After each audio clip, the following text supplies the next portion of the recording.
guys as I made my way through the top floor. They did the same for me. I met Michael Ainsley on the stairs. "Washington wants you involved with the interrogations," he told me, not seeming too pleased.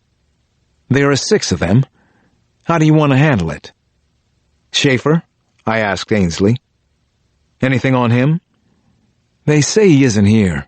We don't know for sure. We're still looking for him." I couldn't help feeling a letdown about the weasel, but I sucked it up. I walked inside a workspace that had been turned into a quasi-apartment. Sleeping bags and a few stained mattresses were strewn across the bare wooden floor. 5 males and a woman sat together handcuffed like prisoners of war, which I suppose they were. I stared at them without saying a word at first. Then I pointed to the youngest-looking male. Small, thin, wire-rimmed glasses, scruffy beard, of course. "Him," I said, and started to walk out of the room. "I want that one. Bring him now." After the young male was taken from the main living area to a smaller adjoining bedroom, I looked around the main room again. I pointed to another youngish male with long curly black hair and a full beard. "That one," I said, and he was also escorted out. No explanation. Next, I was introduced to an FBI interpreter, a man named Wasid, who spoke Arabic, Farsi, Pashto. We entered the bedroom next door together. "He's probably Saudi, possibly all of them are," the interpreter told me on the way in. Wherever he was from, the small, thin young man seemed extremely nervous. Sometimes Islamic terrorists are more comfortable with the idea of dying than with being captured and questioned by the devil. That was my leverage here. I was the devil. I encouraged the translator to engage the terrorist suspect in small talk about his hometown and then his difficult transition to life in New York, the devil's den. I asked that he slip in that I was a fairly good man and one of the few FBI agents who wasn't inherently evil. Tell him I read the Koran. Beautiful book. In the meantime, I sat and tried to model the terrorist's behavior, to mimic it without being too obvious. He sat forward in his chair, so did I. If I could become the first American he would learn to trust, even a little, he might let something slip. It didn't work too well at first, but he did answer a few questions about his city of origin. He maintained that he came to America on a student visa, but I knew he didn't have a passport. He also didn't know the location of any universities in New York, not even NYU. Finally, I got up and stomped angrily out of the room. I went to see the second suspect and repeated the same process with him. Then I returned to the skinny youth. I carried in a stack of reports and threw them on the floor. There was a loud whack, and he actually jumped. "Tell him he lied to me," I yelled at the translator. "Tell him I trusted him. Tell him the FBI and CIA aren't filled with fools, whatever he's been told in his country. Just keep talking to him. Yelling is even better. Don't let him talk until he has something to tell us. Then yell over whatever he has to say. Tell him he's going to die, and then we'll track down his entire family in Saudi Arabia." For the next couple of hours, I kept going back and forth between the 2 rooms. My years as a therapist made me fairly good at reading people, especially in a disturbed state. I picked out a 3rd terrorist, the remaining woman, and added her to the mix. CIA officers were questioning the subjects every time I left a room. No torture, but it was a constant barrage. In the FBI training sessions at Quantico, they talk about their principles of interrogation as the RPMs: rationalization, projection, and minimization. I rationalized like crazy. "You're a good person, Ahmed. Your beliefs are true ones. I wish I had your strong faith." I projected blame. "It isn't your fault. You're just a young guy. The United States government can be evil at times. Sometimes I think we need to be punished myself." I minimized consequences. "So far, you've committed no actual crimes here in America. Our weak laws and judicial system can protect you." And I got down to business. "Tell me about the Englishman. We know that his name is Jeffrey Schaefer. He's called the Weasel. He was here yesterday. We have videotapes, photographs, audio tapes. We know he was here. Where is he now? He's the one we really want. I kept at it, repeating my pitch again and again. What did the Englishman want you to do? He's the guilty one, not you or your friends. We already know this. Just fill in a few blanks for us. You'll be able to go home. Then I repeated the same questions about the wolf. Nothing worked with any of the terrorists, though, not even the young ones. They were tough, more disciplined and more experienced than they looked, smart and clearly very motivated. Why not? They believed in something. Maybe there's something to be learned from that, too.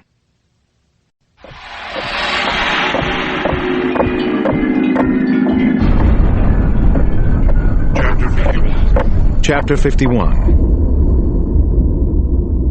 The next terrorist I chose was older, ruddily good-looking, with a thick mustache and white, nearly perfect teeth. He spoke English and told me with some pride that he had studied at Berkeley and Oxford. Biochemistry and electrical engineering. Does that surprise you? His name was Ahmed El-Masri, and he was number 8 on Homeland Security's hit list. He was very willing to talk about Jeffrey Schaefer.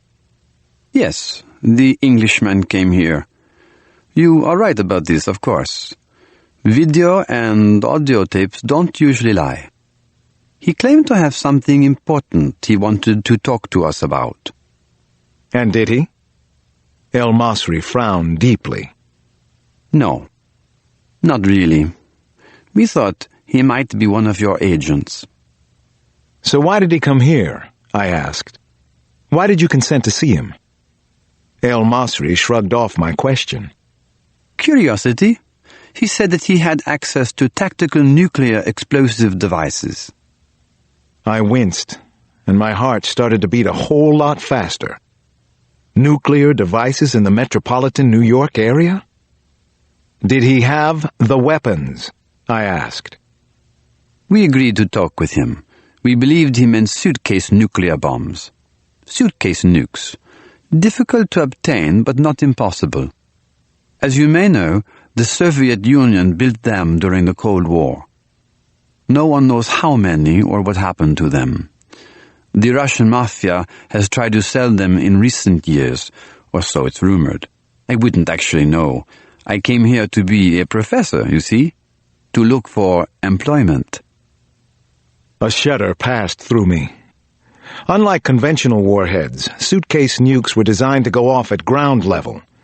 They were about the size of a large valise and could easily be operated by an infantryman. They could also be concealed just about anywhere, even carried on foot around New York, Washington, London, Frankfurt. So, did he have access to suitcase nukes? I asked El-Masri. He shrugged. We are just students and teachers. In truth, why should we care about nuclear weapons? I thought that I understood what he was doing now. Bargaining for himself and his people. Why did one of your students kill herself diving from a window? I asked. El-Masri's eyes narrowed in pain. She was afraid all the time she was in New York. She was an orphan. Her parents killed in an unjust war by Americans. I nodded slowly as if I understood and sympathized with what he was telling me. All right. You haven't committed any crimes here. We've been watching you for weeks. But did Colonel Schaefer have access to nuclear weapons? I asked again. That's the question I need answered. It's important for you and for your people. Are you following me? I believe so. Are you suggesting that we would be deported if we cooperate? Sent home, since we've committed no actual crimes? El-Masri asked. He was trying to pin down the deal. I came right back at him. Some of you have committed serious crimes in the past, murders. The others will be questioned and then they will be sent home. He nodded. All right then. I did not get the impression that Mr. Schaefer had tactical nuclear weapons in his possession. You say that you've been watching us. Maybe he knew that also. Does that make sense to you? That you were set up? I don't pretend to understand this myself, but these are thoughts that pass through my mind as I sit and talk to you. Unfortunately, what he was telling me made sense. I was afraid that might be what had happened. A trap, a test. It was the wolf's pattern so far. How did Schaefer get out of here without our seeing him leave? I asked. The basement in the building connects to a building to the south. Colonel Schaefer knew that. He seemed to know a lot about us. It was 9 a.m. by the time I left the building. I felt exhausted, as though I could lie down and sleep in an alleyway. The suspects would be transported soon, and the whole area was still shut down, even the Holland Tunnel, because of our fear that it might be a primary target, that it might suddenly be blown up. Had everything been a test? A trap?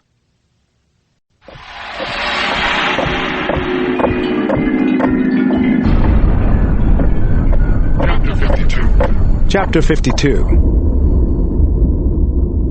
The day's weirdness wasn't over. A crowd had gathered outside the building, and as I pushed away out toward my ride, someone called to me. Dr. Cross! Dr. Cross? Who was calling me? A kid in a tan and crimson windbreaker waved so that I'd see him. Dr. Cross, over here! Dr. Alex Cross! I need to talk to you, man! I walked over to the young man, who was probably in his late teens. I stopped and leaned in close to him. How do you know my name? I asked. He shook his head and backed up a step. You were warned, man, he said. You were warned by the wolf. As soon as the words were out of his mouth, I was all over him, grabbing at his hair, his jacket.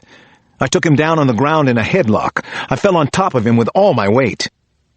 Red-faced, his lean body torquing powerfully, he started screaming at me. Hey!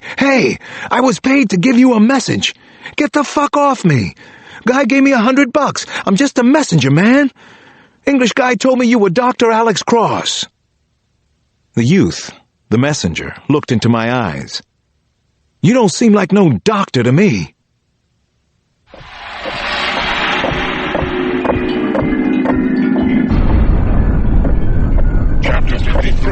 Chapter 53.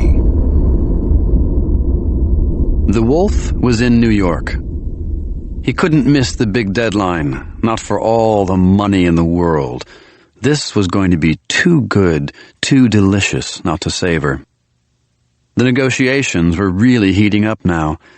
The U.S. President, the British Prime Minister, the German Chancellor, of course, none of them wanted to make a deal, to be exposed for the incredible weaklings they were. One couldn't deal with terrorists, could one? What kind of precedent would it set? They needed even more pressure, more stress, more convincing before they collapsed.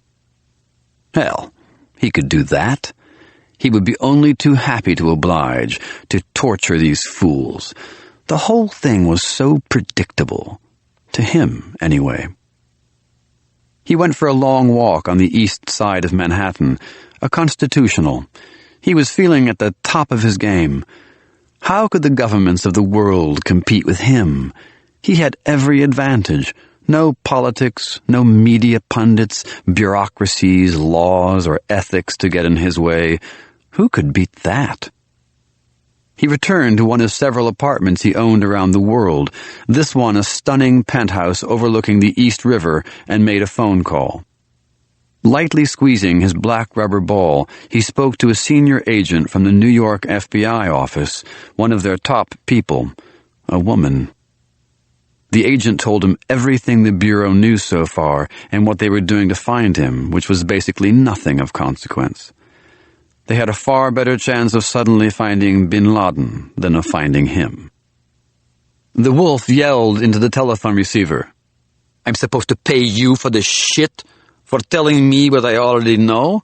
I should kill you instead. But then the Russian laughed.